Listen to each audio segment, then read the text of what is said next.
Hello student, আমি তন্ময় পাল আর তোমরা দেখছো অনলাইন স্টাডি ক্যাম্পাস। আজকের ভিডিওতে আমরা দ্বাদশ শ্রেণীর আলোর প্রতিফলনের যে প্রবলেম সেট ওয়ানটা আছে ছায়াপ্রকাশনী বইয়ের, সেই প্রবলেম সেট ওয়ানটা সলভ করা শুরু করছি। এর মধ্যে আমরা এর এমসিকিউগুলো 3টে পার্ট আপলোড করেছি। তোমাদের যদি মনে হয় যে আরও এমসিকিউ করার প্রয়োজন আছে তাহলে অবশ্যই কমেন্টে জানাও এমসিকিউ প্রয়োজন আছে কিনা। আর আরেকটা কথা, সেটা হচ্ছে তোমরা যারা এখনও চ্যানেলটিকে সাবস্ক্রাইব করো তারা অবশ্যই চ্যানেলটিকে সাবস্ক্রাইব করো এবং তোমাদের যারা বন্ধুবান্ধব আছে তাদের সঙ্গে অবশ্যই ভিডিওগুলি শেয়ার করে দিও। তো আজকের কথা না বাড়িয়ে ভিডিও শুরু করা যায়। দেখো, তোমরা সকলের কাছে আশা করি যারা এই বইটা ব্যবহার করো তারা প্রবলেম সেট অঙ্কটার কোথায় আছে প্রবলেম সেটটা তোমরা সকলে জানো। তবুও আমি একবার পাতা নাম্বারটা বলে দিচ্ছি। ছায়াপ্রকাশনী বই 571 পেজে আলোর প্রতিফলনের যে প্রবলেম সেট ওয়ান সেটা আছে, সেখান থেকে তোমরা দেখে নিবে। তাছাড়াও কোশ্চেনগুলো লেখা উঠবে, দেখবে এখানেই দেখতে পাবে। তো দেখো, প্রথম কোশ্চেনটা বলেছে একটি অবতল দর্পণের মেরুতে সূর্য 1-2 ডিগ্রি কোণ উৎপন্ন করেছে। দর্পণের বক্রতা ব্যাসার্ধ 15 মিটার হলে দর্পণটির দ্বারা গঠিত সূর্যের প্রতিবিম্বের আকার কত হবে? তো খুব ভালো কোশ্চেন। এই অঙ্কটা হয়তো তোমাদের বইয়েও সলভ করা আছে, কিন্তু বইয়ের যে স্ট্র্যাটেজিটা সলভ করার যে স্ট্র্যাটেজিটা সেটা একটু কঠিন, ঠিক আছে? তোমাদের বুঝতে একটু সমস্যা হতে পারে। তো সেই জন্য আমি যেভাবে সলভ করছি তোমরাও সেইভাবে চেষ্টা করবে সলভ করার, তাহলে আশা করছি অনেক উপকার আছে। তো চলো, কোশ্চেনটাই কি বললো? কোশ্চেনটাই বললো আমাকে প্রথমত একটা অবতল দর্পণ নিয়ে নিতে হবে। এই হচ্ছে সেই অবতল দর্পণ, আমি নিয়ে নিলাম। এটা হচ্ছে অবতল দর্পণের প্রধান অক্ষ। এবার সেই অবতল দর্পণ প্রধান অক্ষ এইটা ধরে নাও তুমি এর ফোকাস বিন্দু, এরকম এইদিকে কোথাও তার কেন্দ্র আছে। এটা হচ্ছে মেরু বা পোল। সূর্য, তো আমরা জেনারেলি সবাই জানি সূর্য অসীম দূরে থাকে। এটা ধরো সূর্য, এখান থেকে আলো নির্গত হয়, তার মধ্যে একটা আলোক রশ্মি আমি প্রথমত এখান থেকে টেনে নিলাম, যেটা কিনা একবারে কেন্দ্রে গিয়ে মিলিত হয়েছে। কেন্দ্রে মানে পোলে, এবং এইখানে যে অ্যাঙ্গেলটা উৎপন্ন হয়েছে সেই অ্যাঙ্গেলটা এখানে বলে দিয়েছে 1/2 ডিগ্রি। এবার আলোর প্রতিফলনের যে সূত্র, সেই সূত্র থেকে আমরা সবাই জানি, সবাই বলতে পারি, কি বলতে পারি, যে এটা যদি প্রতিফলন কোণ হয় তাহলে এটা যদি আপাতন কোণ হয় তাহলে প্রতিফলন কোণটাও সেই 1/2 ডিগ্রি হবে, তাই তো নাকি? আপাতন কোণ আর প্রতিফলন কোণ কি হয়? সমান হয়। তাহলে প্রতিফলিত আলোক রশ্মিটা এইভাবে যাবে। এবার আমাদের এটাও ধারণা আছে সকলেরই যে সূর্যকে এটার সাপেক্ষে সূর্যের ডিস্টেন্সটা কত ধরবে তুমি? সূর্যের যে দূরত্ব সেটাকে আমরা কত ধরবো? জেনারেলি সূর্যের আমরা ধরে নিব যে এটা অসীম দূরে আছে, ঠিক আছে? আর অসীম দূরে যদি থাকে, যে কোনো বস্তু যখন অসীম দূরে থাকবে তখন তার যে প্রতিবিম্বটা গঠিত হবে সেটা অবশ্যই ফোকাস বিন্দুতে অথবা ফোকাস তলের উপর যে কোনো বিন্দুতে গঠিত হবে। এবার এখানে যেহেতু আলোক রশ্মিটা সমান্তরালভাবে আসছে না, প্রধানত সমান্তরালভাবে আসছে না, তাই সেটা ফোকাস তলেই বিন্দু এটা গঠিত হবে। আর যদি প্রধানত সমান্তরাল হতো তাহলে সেটা অবশ্যই ফোকাস বিন্দুর ওপরেই গঠিত হতো, ঠিক তো? আচ্ছা, তাহলে এখানে যে প্রতিবিম্বটা, সূর্যের যে প্রতিবিম্বটা গঠিত হবে সেটা নিশ্চয়ই এই জায়গাটাই গঠিত হবে, এই যে এইটা। এবং এটা কি হবে? এই যে এটা যেটা বললাম সেটা হবে সূর্যের ডায়ামিটার বা ব্যাস, ঠিক আছে? এইখানে সূর্যটা এরকম ভাবে গঠিত হবে, মোটামুটি এরকম ভাবে গঠিত হবে। এইটাই আমাকে বের করতে বলেছে যে সূর্যের আকার কত হবে, মানে প্রতিবিম্বের আকার কত হবে। তো আমি ধরে নিলাম, এখানে তুমি এক কাজ করো, প্রত্যেকটা নাম দিয়ে দাও। এটাকে নাম দিয়ে দাও সান এস পি, নাম দেওয়া আছে। এখানে সূর্যেরই প্রতিবিম্ব গঠিত হচ্ছে, তাই এস ড্যাশ ধরে নাও। এই অ্যাঙ্গেলটা তাও কত হবে? এই অ্যাঙ্গেলটাও 1/2 ডিগ্রি হবে, ঠিক তো? আচ্ছা, বেশ। এইখানে কোশ্চেনে যেটা দেওয়া ছিল তোমাকে সেটা হচ্ছে এই বক্রতা কেন্দ্রটা বলা ছিল, মানে বক্রতা ব্যাসার্ধ, সেটা কত বলা আছে? বক্রতা ব্যাসার্ধ দেখো বলা আছে তোমার 15 মিটার, তাহলে আর এর ভ্যালু দেওয়া আছে, যেগুলো দেওয়া আছে সেগুলো লিখো। আর এর ভ্যালু আছে 15 মিটার। তাহলে এখান থেকে তুমি এফটা সহজে বের করতে পারবে। এফ এর মান কত হয়, r/2, দ্যাট ইজ 15/2 মিটার। ঠিক আছে, আর কি বলেছে, আর আর সেরকম কিছু বলা নেই, এই অ্যাঙ্গেলগুলো বলা আছে। তোমাকে প্রথমত এই অ্যাঙ্গেলটা কত সেটা বের করো তো। Angle F P S dash, এই অ্যাঙ্গেলটা বলেছে 1/2 ডিগ্রি। ডিগ্রিতে না করে এটাকে আমি রেডিয়ানে কনভার্ট করে দেবো। রেডিয়ানে কনভার্ট করতে গেলে কি করতে হয়, সকালে আমাদের জানা আছে, এটাকে পাই সি বাই 180 দিয়ে গুণ করে দিতে হয়। এটা হয়ে গেল অ্যাঙ্গেল। এবার এটা যেহেতু অবতল দর্পণ, তাহলে এখানে যে দূরত্বগুলো আমি নেব সেই দূরত্বগুলো নিশ্চয়ই, এখানে তোমার এটা দরকার হবে না অতটা, মানে সাইন কনভেনশনটা, ঠিক আছে, দরকার হবে না বললেই চলে। তো এবার আমরা কি করব, দেখো এই যে ট্রায়াঙ্গেলটা তুমি পেয়েছো, এই ট্রায়াঙ্গেলটা এফ পি এস ড্যাশ, এই ট্রায়াঙ্গেলটা থেকে তোমাকে কাজ করতে হবে যা করার। এখানে শুধুমাত্র একটু জ্যামিতি কাজে লাগালে হয়ে যাবে। আমরা জানি যে একটা বৃত্তচাপ, এরকম বৃত্তচাপ, মধ্যে অ্যাঙ্গেল হচ্ছে থিটা, এটা যদি এস হয় আর ব্যাসার্ধ যদি আর হয়, তাহলে এই এস আর আর থিটার মধ্যে একটা সম্পর্ক আছে। সেই সম্পর্কটা কি, সম্পর্কটা হচ্ছে theta equal to S by R, ঠিক আছে, বা S equal to R theta. এই যে সম্পর্কটা, এই সম্পর্কটা থেকেই তোমার কিন্তু অঙ্কটা সলভ হয়ে যাবে।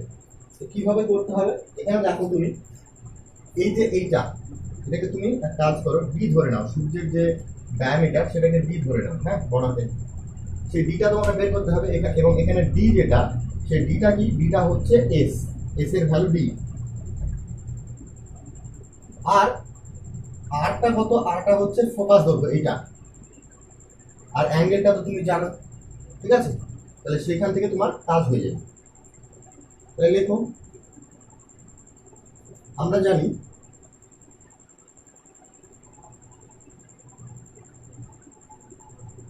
S equal to R theta, জানা আছে, একটু আগে করেও দেখালাম। এখানে আর এর ভ্যালুটা কত, আর মানে হচ্ছে এখানে ফোকাস দৈর্ঘ্যটা, এই যে এটা চিত্রে দেখে বুঝতে হবে। আর মানে এখানে কিন্তু এটা বক্রতা ব্যাসার্ধ নয়, ভুল করে দেবে। আর হচ্ছে এইখানে যে ফোকাস দৈর্ঘ্য সেটা, তার কারণ আমরা জানি যেটা ফোকাস তলেই গঠিত হবে, ঠিক আছে। তাহলে ফোকাস দৈর্ঘ্যের মান কত, 15/2 লিখে দিলাম। থিটার ভ্যালু কত, এই যে এটা থিটার value 1/2 into pi c by 180। এটা ক্যালকুলেট করলেই তোমার এই এস এর ভ্যালু, এসটাকে আমি কি ধরেছি, জি ধরেছি, এস এর ভ্যালু ডি ধরেছি, ডি এর মান তুমি কিন্তু পেয়ে যাবে। এখানে পাই এর মান যদি বসিয়ে দাও তুমি, পায়ের মানটা এখানে কত বসাতে হবে, পায়ের মানটা কিন্তু 22/7 বসাতে হবে। 22/7 বসালে আর নিচে 180 থেকে গেল। এইটা যদি তুমি ক্যালকুলেশন করো ক্যালকুলেটরে বসিয়ে, তাহলে মানটা তোমার মোটামুটি 0.065 মিটারে আসবে। ভ্যালুটা যদি ক্যালকুলেট করো, তোমরা ক্যালকুলেটরে বসিয়ে করে নিতেই পারো। এবার তোমাকে অ্যান্সার দেখবে সেন্টিমিটারে আছে, তাহলে বা সেন্টিমিটার বললে এটাকে 100 দিয়ে গুণ করে দাও, তাহলে কত হবে, 6.5 সেন্টিমিটার। এই হয়ে গেল কিন্তু তোমার অ্যান্সার, ঠিক আছে। এটা কিচ্ছু না, সাধারণ আমি জ্যামিতি কাজে লাগিয়ে অঙ্কটা কিন্তু করে ফেলতে পারলাম। এবার পরবর্তী অঙ্কে আসা যাবে। বলেছে একটি অবতল দর্পণ বস্তু থেকে 32 সেমি দূরে অক্ষের ওপর 3 গুণ বিবর্ধিত সমশীর্ষ একটি প্রতিবিম্ব গঠন করল। দর্পণের ফোকাস দৈর্ঘ্য কত? কোশ্চেনটা ভালো কোশ্চেন, স্টেপ বাই স্টেপ যদি তোমরা ফলো করো তাহলে আশা করছি তোমরা বুঝতে পারবে ব্যাপারটা কি বলতে চেয়েছে। মানে প্রথমত অবতল দর্পণ বলেছে, তাই অবতল দর্পণটা এঁকে নিলাম। কি হচ্ছে অবতল দর্পণ, বস্তু দূরত্ব কিন্তু এখানে বলেনি, এখানে কি বলেছে দেখো, দর্পণ থেকে 32 সেমি দূরে অক্ষের ওপরে 3 গুণ বিবর্ধিত প্রতিবিম্ব সমশীর্ষ প্রতিবিম্ব গঠিত হয়েছে। তার মানে এটা অবতল দর্পণ। এখানে তোমাকে কিছু আগের থেকে অঙ্ক করবো, যে মানে যে শুধু অঙ্কের মতন করে করবো সেরকম কিন্তু করলে হবে না, তোমাকে আগের থেকে কিছু ইনফরমেশন জানতে হবে। যেমন তুমি জানো যে এটা একটা অবতল দর্পণ, আর অবতল দর্পণের সমশীর্ষ বিবর্ধিত প্রতিবিম্ব মানেই সেটা কোথায় হয়, সেটা অবশ্যই দর্পণের পেছনে এবং অসৎ বিম্ব হয়। তোমাদেরকে জানতে হবে আগে থেকে, তাহলে কিন্তু হবে না।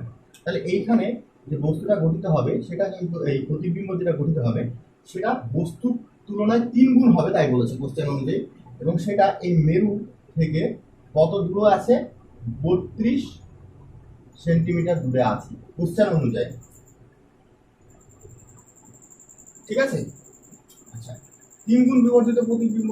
আর আমরা সকলে জানি এটা যদি ফোকাস বিন্দু হয় তাহলে এটা এই কেসটা একমাত্র তখনই সম্ভব হয় যখন কিনা বস্তুটা মেরু আর ফোকাসের মধ্যে থাকে। তাহলে বস্তুটা ধরো এরকম কোথাও থাকবে, ছবি আঁকার সময় তুমি যেটা রিয়াল সেটা ধরেই ছবি আঁকার চেষ্টা করবে। ঠিক আছে, এবার তুমি দেখো এখান থেকে এইটুকু কি হবে, এইটুকু হবে ইউ, তাই না? আর এখান থেকে এইটুকু হবে এফ। তোমাকে এফ এর ভ্যালুটা বের করতে হবে। বেশ, এবার বলো লাইটটা কোন দিক থেকে যাবে, বস্তু থেকে লাইট গিয়ে পড়বে এদিকে এইভাবে, তাই না? তাহলে এবার এই জায়গা থেকে তুমি কি কি কনক্লুশনে আসতে পারছো, কোনগুলো পজিটিভ কোনগুলো নেগেটিভ, সেটা কি হবে। ইউটা কি হবে বলো তো? ইউটা দেখো আলোর বিপরীতে মাপছি, তাহলে এটা নেগেটিভ হবে। এফটা অবশ্যই এফটাও নেগেটিভ আসবে। আর এখানে ভিটা কি হবে, ভিটা কিন্তু পজিটিভ হবে, তার কারণ আলো যেদিকে যাচ্ছে সেদিকে ভিটা মাপবে, সেটা হচ্ছে 32। আপাতত আমি পজিটিভ এটা লিখলাম, আর মানগুলো এখানে লিখছি। হ্যাঁ, এখানে ভি এর মান বলা আছে 32 সেন্টিমিটার, আর কিছু বলা নাই। এখানে এম বলা আছে, এম এর মান বলেছে 3 গুণ, তাহলে 3। ঠিক আছে, এই ভ্যালুগুলো তোমাকে দেওয়া আছে। এবার প্রথমত এম এর ভ্যালু থেকে আমাকে ইউটা বের করে নিতে হবে, তারপরে ওই যে সম্পর্কটা 1/v + 1/u = 1/f, এই সম্পর্ক থেকে এফ এর ভ্যালুটা বের করে নিতে হবে। তাহলে প্রথমত আমরা যেটা জানি যে এম = v/u, এটা আমাদের সকলের জানা আছে। এখানে এম এর ভ্যালু তুমি বসিয়ে দাও, এম এর ভ্যালু কত হবে, 3 বলেই দিয়েছে 3 হলো। ভি এর মান কত, ভি এর মান 32 বসিয়ে দিলে। ইউ এর মান তুমি জানো না, এখান থেকে তুমি ইউ এর ভ্যালুটা ক্যালকুলেট করে নাও, এটা কত হবে 32/3, ইউ এর ভ্যালু তুমি পেয়ে গেলে। এবার আবার তুমি যেটা জানো 1/v + 1/u = 1/f, এই যে রিলেশনটা তুমি জানো, সেই রিলেশনে তুমি দেখো ভি জেনে গেছো আগে থেকে, ইউ এখানে বের করলে এফ এর মান সহজেই বের করতে পারবে। তাহলে বা এখানে মান বসাও, 1/v এর মান কত, 1/32 বসিয়ে দিলে। আচ্ছা এবার বলো ভি পজিটিভ না নেগেটিভ, পজিটিভ, তাহলে নেগেটিভের কোনো ব্যাপার নেই। এইখানে এটা কত হবে দেখো, ইউ এর মান হচ্ছে 32/3, আর এখানে 1/u আছে, তাহলে এটা উল্টে গিয়ে 3/32 হয়ে গেল। এবং এটা দেখো ইউটা দেখো নেগেটিভ, তার জন্য আমি এখানে নেগেটিভ নিয়ে নিয়েছি। বেশ, = 1/f। এবার তুমি এখান থেকে সহজেই ক্যালকুলেট করে নিতে পারবে, এটা 32 লসাগু হবে, এখানে হবে 1, এখানে হবে -3 = 1/f দিয়ে এটা ক্যালকুলেট করলে দেখবে উপরে 2 নিচে 32, অবশ্যই মাইনাসে, = 1/f। এবার তুমি এটা কাটাকাটি করবে, নিচে আসবে 16, তাহলে উল্টে দিলে কি হবে, এফ এর মান হবে -16। ঠিক আছে, এফ এর মান হলো -16, এবং এটাই তোমাকে কিন্তু এখানে বের করতে দিয়েছি, তাই না, 16 সেমি। তাহলে এখানে লিখে দিবে অতএব দর্পণটি ফোকাস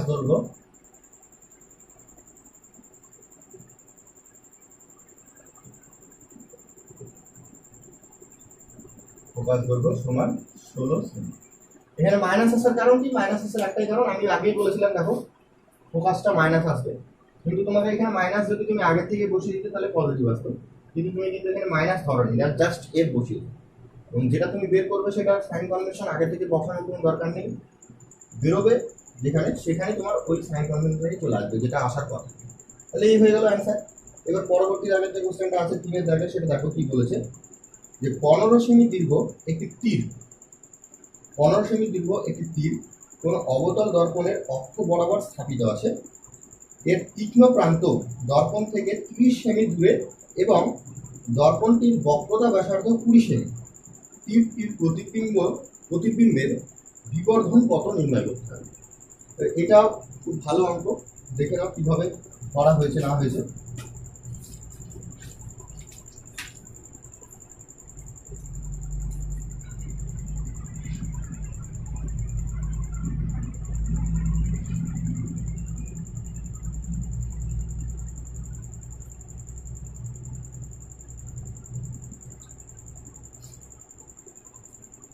আমি প্রথমত দর্পণটা এঁকে নিলাম।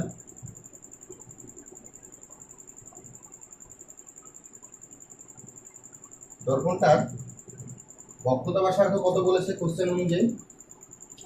কোশ্চেনে বলাই আছে দর্পণটার বক্রতা ব্যাসার্ধ হচ্ছে 20 সেন্টিমিটার, মানে বক্রতা ব্যাসার্ধ এখানটায় ধরলাম, এটা সি, এটা পি বিন্দু, এই ডিস্টেন্সটা হচ্ছে আমার 20 সেন্টিমিটার। ফোকাস দৈর্ঘ্য আরো মধ্যে এরকম কোথাও হবে। এবার বলেছে দর্পণের অক্ষের সঙ্গে সমান্তরালে একটা অ্যারো এইভাবে আছে, ঠিক আছে, যেটা কিনা তোমার 15 সেন্টিমিটার দৈর্ঘ্য, ঠিক আছে। এ বলেছে এর যে প্রতিবিম্বটা উৎপন্ন হবে সেই প্রতিবিম্বটার বিবর্ধন কত তাই বের করতে হবে। এই প্রতিবিম্বটাও দেখো বিস্তৃত, এটা তো বিস্তৃত বস্তু এবং এইভাবে আছে, তাহলে প্রতিবিম্বটাও নিশ্চয়ই এরকম এইভাবেই গঠিত হবে। এটা যেভাবে আছে সেইভাবে গঠিত হবে, খাড়াখাড়ি থাকলে খাড়াখাড়ি গঠিত হলো। তাহলে এবার এরকম ক্ষেত্রে আমি বিবর্ধনটা বের করবো কি করে? তাহলে প্রথমত আমাকে এটা দেখো ইমেজ যে এই অবজেক্ট যে ডিস্ট্যান্স, অবজেক্ট যে দূরত্ব, সেটা কিন্তু আমি জানি কতটা, 15 সেমি, এটা আমার জানা আছে। কিন্তু ইমেজ যেটা তৈরি হবে, ইমেজের কিন্তু কোনো রকম কোনো ডাটা দেওয়া নেই। তাহলে ইমেজটাকে প্রথমে ফরম্যাট করতে হবে। ফরম্যাট করে দেখা যাবে ইমেজেরও একটা ডিস্টেন্স থাকবে, একটা দূরত্ব থাকবে, সেই দূরত্বটা আমাকে ক্যালকুলেট করতে হবে। তো ইমেজ বের করতে গেলে আমাকে কি করতে হবে? একটাই কাজ করতে হবে, এর দেখো এই প্রান্তটা আর এই প্রান্তটা, এই দুটো প্রান্তের ইমেজ কোথায় কোথায় গঠিত হচ্ছে দেখে নেব। দেখা গেল এই প্রান্তটার ইমেজ যেটা, এই সুচালু প্রান্তটা, আমি এখানে একটা নাম দিয়ে দিচ্ছি, এটা এ আর এটা বি। তো বি প্রান্তের ইমেজ দেখা গেল এরকম কোথাও গঠিত হলো, সেটাকে তুমি বি বলে দিলে, ঠিক আছে, এরকম হবে হবে। আর এ প্রান্তটা দেখা গেল এরকম কোথাও গঠিত হবে, এটা এই প্রান্ত, এটা ইমেজের ক্ষেত্রে, ঠিক আছে। তাহলে সেক্ষেত্রে আমি এখান থেকে এই ডিস্টেন্সটা যদি জানা থাকে, তাহলে এর যে হাইটটা, এই যে দূরত্ব, দৈর্ঘ্য কত সেটাও পেয়ে যাবো। তো আমাকে সেটাই এখন বের করতে হবে, ঠিক আছে। তো আমি প্রথমত বি প্রান্তের ক্ষেত্রে লিখছি। আচ্ছা, বি প্রান্তটা কত দূরে আছে সেটাও কিন্তু তোমাকে কোশ্চেনে বলে দিয়েছে, সেটা দেখবে তোমার 30 সেন্টিমিটার দূরে আছে, দর্পণ থেকে 30 সেন্টিমিটার দূরে আছে, সেটা কোশ্চেনে গিভেন। দেখো কোশ্চেনটা কি বলেছে, তীক্ষ্ণ প্রান্ত দর্পণ থেকে 30 সেমি দূরে আছে। তাহলে এইটা তুমি জানো। এই তীক্ষ্ণ প্রান্তের ক্ষেত্রে কি কি জানো দেখো। বি প্রান্তের ক্ষেত্রে, আমি বি প্রান্তের ক্ষেত্রে করছি। বি প্রান্তের ক্ষেত্রে আমি বস্তুর যে দূরত্ব, মানে এই প্রান্তটার যে দূরত্ব, সেটাকে U1 বলে ডিনোট করলাম। U1 এর ভ্যালু বলা আছে 30 সেন্টিমিটার, 30 সেন্টিমিটার। এবার বলে U1টা পজিটিভ না নেগেটিভ? অবশ্যই নেগেটিভ, তাহলে এখানে আমি নেগেটিভ সাইন বসিয়ে দিলাম একবারে ডাইরেক্ট, ঠিক আছে। তারপরে এখানে আর এর ভ্যালু জানা আছে, তোমাকে এফ বের করতে হবে। তো এফ এর মানটা তুমি একবারে লিখে দাও, এফ এর মান হয় R/2, তাই না? তাহলে R/2 করলে আর এর মান হচ্ছে 20/2, তার মানে হচ্ছে 10 সেন্টিমিটার। এবার এফটা কি হবে, পজিটিভ হবে না নেগেটিভ হবে? অবশ্যই এদিকে মাপছো, তাহলে নেগেটিভই হবে। তাহলে এটা কিন্তু আমি নেগেটিভ এখানে ব্র্যাকেটে লিখে দিলাম, ঠিক আছে, নেগেটিভ। আর তোমাকে প্রথমত এটার V1টা বের করতে হবে, ঠিক আছে। V1টা বের করে নাও। আমরা কি জানি 1/V1 plus 1/U1 equal to 1/F। এখান থেকে U1টাকে এদিকে পাঠিয়ে দাও, তাহলে 1/V1 equal to 1/F minus 1/U1। ভ্যালুগুলো পুট করো। 1/V1 equal two, value put করলে এটা কত হচ্ছে 1/10, এবং ভ্যালুটা নেগেটিভ তাই আগে মাইনাস বসিয়ে দিলাম। এবার এখানে দেখো মাইনাস একটা আছে অলরেডি, আর ইউ এর মান নেগেটিভ, তার লেগে এটা পজিটিভ হয়ে গেল, 1/30 হয়ে গেল, ঠিক আছে।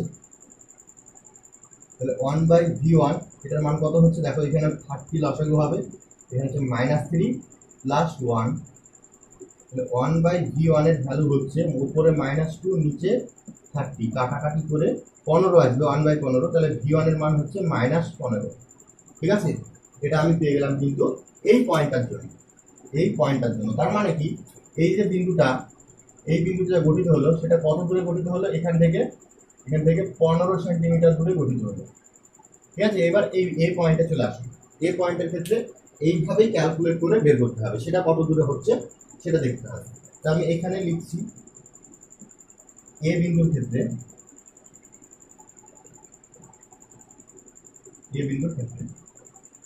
ক্ষেত্রে ইউ এর ভ্যালু কত হবে, ইউ2 ধরো। ইউ2টা কত হবে দেখো, এত দূর ছিল 30 আর এর নিজের দৈর্ঘ্য 15, তাহলে 30 আর 15 45 সেমি হয়ে যাবে কিন্তু ইউ1। ঠিক আছে, ভি1টা তোমাকে বের করতে হবে। এফ এর ভ্যালু তুমি জানো, সব ক্ষেত্রেই এক, এটার ক্ষেত্রেও তাই এফ, এর ক্ষেত্রেও তাই এফ, তখন তার চেঞ্জ হচ্ছে না। আর ভি2 বের করতে হবে। তা আমি এখান থেকে ডাইরেক্ট লিখতে পারি, আমরা জানি যে 1/v2 equal to 1/f minus 1/u1, direct এই জায়গা থেকে লিখলাম। ঠিক আছে, ভ্যালুগুলো পুট করো। 1/v2 1/f এর মান হচ্ছে -1/10, আর এটা কত হবে, এটা 45, এবং এই ভ্যালুটা কিন্তু পেছন দিকে নিচ্ছি, তাহলে এটা প্লাস হয়ে যাবে 1/45। এটা তুমি যদি ক্যালকুলেট করো 1/v2 দেখবে 19 লসাগু হবে। তাহলে এখানে থাকছে -9 + 2 দিয়ে তুমি যদি v2 এর ভ্যালু বের করো তাহলে উল্টে যাবে, এখানে মাইনাস থাকবে, উপরে হয়ে যাবে 90, নিচে হয়ে যাবে 7। ঠিক আছে, এইটা তুমি এবার ক্যালকুলেট করে নেবে। এটা যদি ক্যালকুলেট করো তাহলে মোটামুটি তোমার যে ভ্যালুটা আসবে সেটা হচ্ছে 12.86, এটা তোমার আসবে মোটামুটি অ্যাপ্রক্সিমেট ভ্যালু। তাহলে তুমি এই যে ভ্যালুটা পেলে, এই যে এ বিন্দুটা যেখানে গঠিত হবে সেই যে দূরত্বটা মোটামুটি এখান থেকে এই দূরত্বটা, সেটা কত হলো 12.86 সেন্টিমিটারে। এই দূরত্বটা 12.86, এই দূরত্বটা 15, তাহলে এপি যেটা ইমেজ তৈরি হয়েছে, আচ্ছা এগুলোকে তুমি এ ড্যাশ বি ড্যাশও বলতে পারো। এ ড্যাশ বি ড্যাশের যে দূরত্বটা সেটা কত হবে, 15 থেকে 12.6, এটা যদি বিয়োগ করে দিই আমি তাহলেই হয়ে যাবে। আমি এখানে তাই করছি।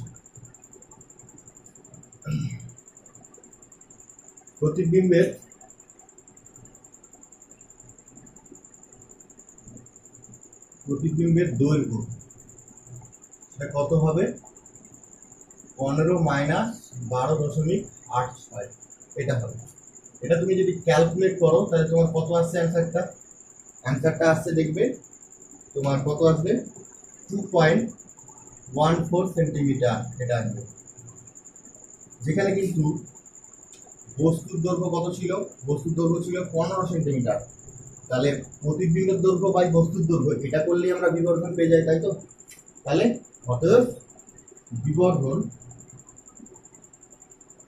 এম ইকুয়াল টু, উপরে হবে প্রতিবিম্বের দৈর্ঘ্য মানে এটা 2.14, আর নিচে হবে বস্তুর দৈর্ঘ্য 15। এবার এটা যদি তুমি ক্যালকুলেট করে ফেলো তাহলে তোমার যে অ্যান্সারটা আসবে 0.143, এত আসবে অ্যান্সার। তো এই হয়ে গেল তোমাদের 3 দাগের অঙ্কটা। তো আজকে আর ভিডিও বড় করছি না, আজকে এই পর্যন্ত থাকলেও পরবর্তী ভিডিওতে আবার এর পরের অঙ্কগুলো নিয়ে আলোচনা হবে। তো সকলে ভালো থেকো, সুস্থ থেকো, আর অবশ্যই চ্যানেলটিকে তো সাবস্ক্রাইব করতে ভুলবেই না। ধন্যবাদ, শুভরাত্রি।